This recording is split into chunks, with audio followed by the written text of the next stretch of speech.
also decreases the number of microorganisms in there that can make it chunky like this, right? So that your milk will last longer, right? You put it in the fridge and it'll last longer. So pasteurization is a very critical control point when it comes to ice cream, right? We have to heat the milk. Now, pasteurization, we can do this a couple different ways. We can put it in a great big kettle, like this, for example. We can put it in a great big kettle, and this has a jacket around it, and steam can go around the outside and heat that up, and we hold it for a certain time. Or we can do it in something, and this is what most companies do, is this piece of equipment here is called an HTS, high temperature short time. And that's a series of tubes or plates, and the milk goes through there, and we process it at a higher temperature for a shorter time. And so those are our two main ways of pasteurizing. Now, dairy plants today, though, they have something called a diversion line or a diversion tube. So there's like an actual temperature sensor in there. We don't have one, but it actually senses the temperature of that milk. If it's not to the right temperature, it gets diverted back and it gets heated again. So that's a real safe control procedure. Now then we homogenize our ice cream, and that just breaks it into smaller parts so it's nice and creamy and we put air into it. We do that at pasteurization temperatures too. Then we cool it down right away to refrigeration temperature. So when you think about one thing I want you to think about now, because I forgot to tell you, was what does bacteria need to grow? I want you to think about fat Tom. So fat Tom, they have, fat Tom, if you think of fat Tom, this may help you remember what microorganisms need. They need food. They need a particular acidity, so they don't grow so well at pHs that are too low or too high. They need just the right temperature, mostly room temperature. You guys talked about the dangers of it. I think Dr. Linton did, right? You need enough time, so they have to have time to grow. So you could set my milk out here. If it's got back to the right conditions, it can double its population in 20 minutes. So if I leave food sitting out here 4 hours, like some of the cheese sitting here, you could make you sick. It needs oxygen. Some organisms need oxygen, some don't, and it needs moisture. So most organisms that make you sick need high moisture. How long can something stay out the same temperature before it becomes a hazard? It really depends on what's contaminated, but it needs probably 2 hours. And if you're like at a picnic, you don't do it at all. You have to have the gloves there, first of all. It has to have some ventilation. It has to have the right kind of temperature. So but even if it's, let's say, pasteurized, it's sitting outside or on your counter, Yes. can it get contaminated then? Yes, it can. And also, if I pasteurized milk, if I leave this sitting on the counter, it's going to start to spoil. Because pasteurization doesn't kill everything, it's just reducing the number so that it doesn't spoil. It kills almost all of the organisms that make us sick. Okay, so we homogenize, then we're going to, we cool it down and we stick it in a refrigerator. So I want you to think about all these fat Tom places. Fat Tom and all the places in the ice cream manufacturing process is what they do wrong. So my refrigerator that I put it in overnight, we call this aging. It can be contaminated with something, right? And I can contaminate like this, even though it's been pasteurized. Then we bring it out, we put it in the freezer, we freeze it, and then you get the soft serve. If you want hard ice cream, it goes into a package, and then it goes into a really, really cold freezer, and we get the hard ice cream. Okay, so that's how ice cream is basically made. So we've mixed it, we pasteurized our mix, right? We cooled everything down how we were supposed to. We cleaned all of our equipment, we sanitized. Can you still get sick from eating that pasteurized ice cream? Yes, why do you think so? Because pasteurization Very good. Yeah, but it's not as likely. We have to have some, usually the contamination comes in afterwards, right? After it's been heated. And one of the biggest outbreaks in ice cream happened to be soft serve ice cream in 1994. This was a long time ago. Where a tanker, you know, a manufacturer first carried raw unpasteurized eggs in the back of that truck. Then he carried pasteurized ice cream mix in the back of that truck. And he got about 4,000 people sick. So usually the contamination comes in after, right? So refrigeration doesn't kill all organisms. Now what about freezing? Okay, so we had our ice cream in the freezer. Do you think that's going to kill all these microorganisms? No. It does, it just keeps it from growing. As a matter of fact, to make this cheese, to make our cheese culture, a lot of times what we do is store our bacteria at minus 80 degrees C to preserve it. And then what do? I take it out of that freezer, I put it on my bench top, I give it some food, and I give it time and temperature, and I grow it in that milk, and I can make cheese with it. So you think freezing, if I put a bacteria in the freezer, that it's going to get nice when they're just pops, right? It's just going to pop, but it doesn't necessarily. So freezing slows down the growth of bacteria, but it doesn't necessarily kill it. So let's go to your cone. What's in your cone? Wheat, yeah, flour. What else? Sugar. Maybe is there water in there, maybe? Yeah. There was at the beginning, right? So to make that, yeah, go ahead. Eggs. Sometimes eggs, in most cones, no eggs. But there's sugar, water, flour, flavors, and they make like a pancake batter or waffle batter, and they put it in a big tank, and they stir it up, and they do it cold.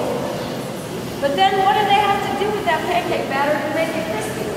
She's the only one that's got one left. What do they do to make that crispy? They heat it, yeah, we cook it like a waffle, they bake it. So does it have what bacteria need to grow? You think it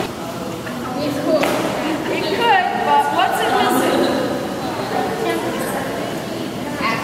What's it missing? Moisture. Yeah, it's crispy, right? So we baked it and we got rid of most of the moisture. So is that kind of like to make this? No, it's the ice cream. And I'll just tell you a quick little story.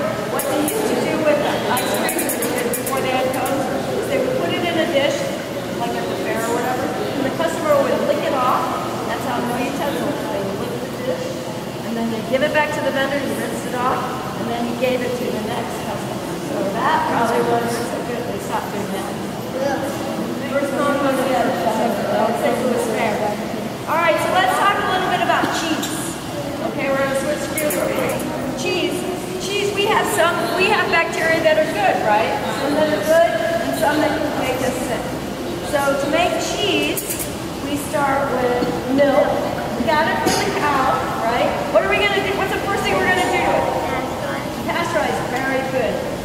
All right. And then that syrup culture I told you about that was in my really cold freezer, right? I add it to the milk and it makes some acid. It uses the milk for food, makes some acid, and I add an enzyme called rennet to it, which you guys don't really know what these things, but we add some rennet, it makes like a gel, and then we take these knives. Now in a big plant it would be automated, but in this plant we use something like this, and we cut this gel both ways.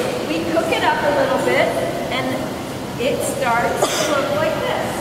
Cheese curd. So this is whey, curds and whey, right?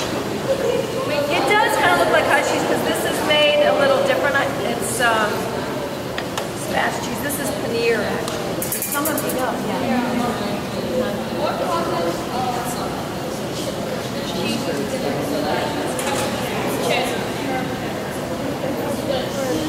Well, some of it has to do with starter cultures, the microorganisms that you use to produce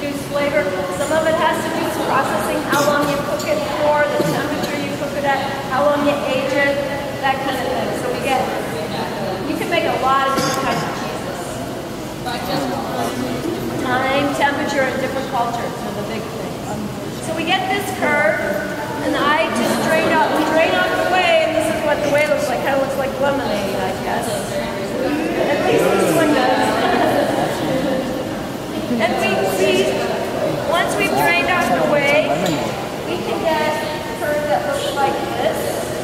And I can pack this curd together in a mold or a press.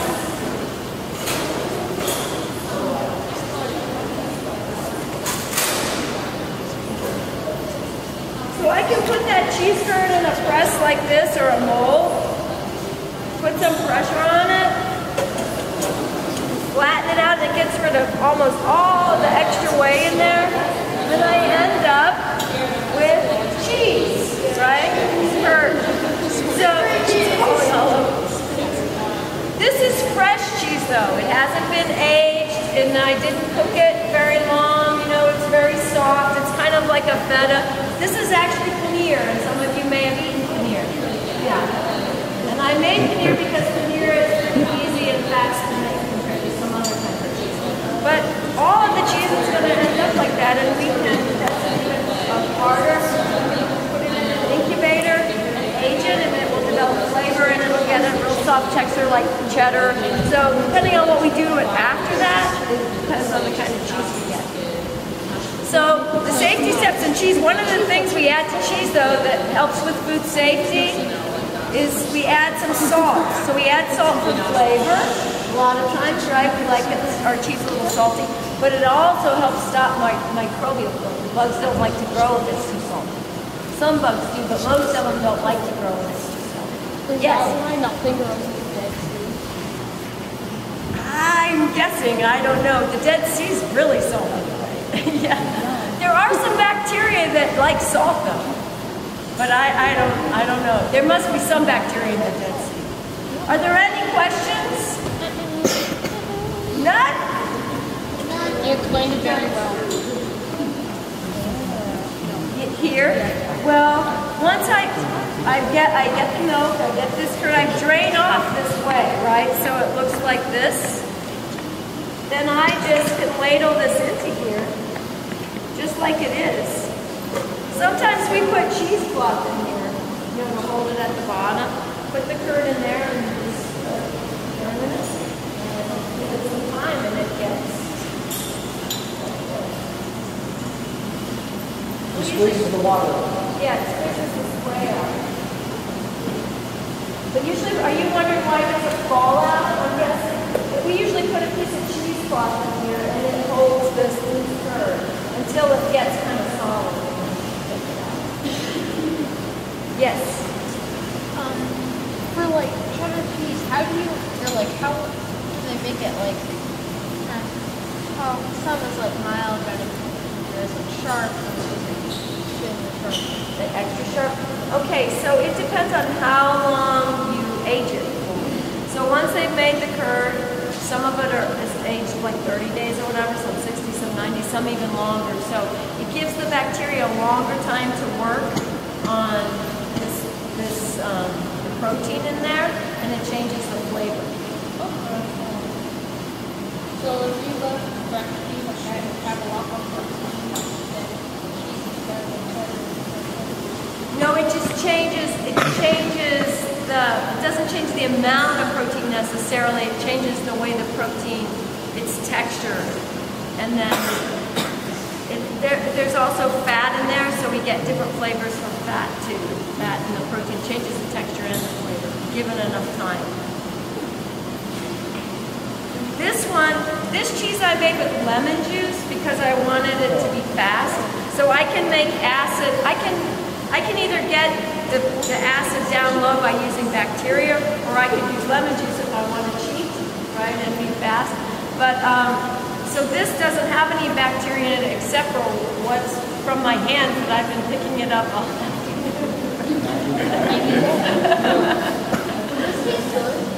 Actually, it is good, but you cannot taste it because it has been sitting out here a long time. Okay? Sorry. I'm sorry. We would like to have some cheese. We would like to be able to make cheese for you, let you see the whole process here, but it takes too long. Anything else? Okay, this is the last one. You're done. Yeah. I'll give you one.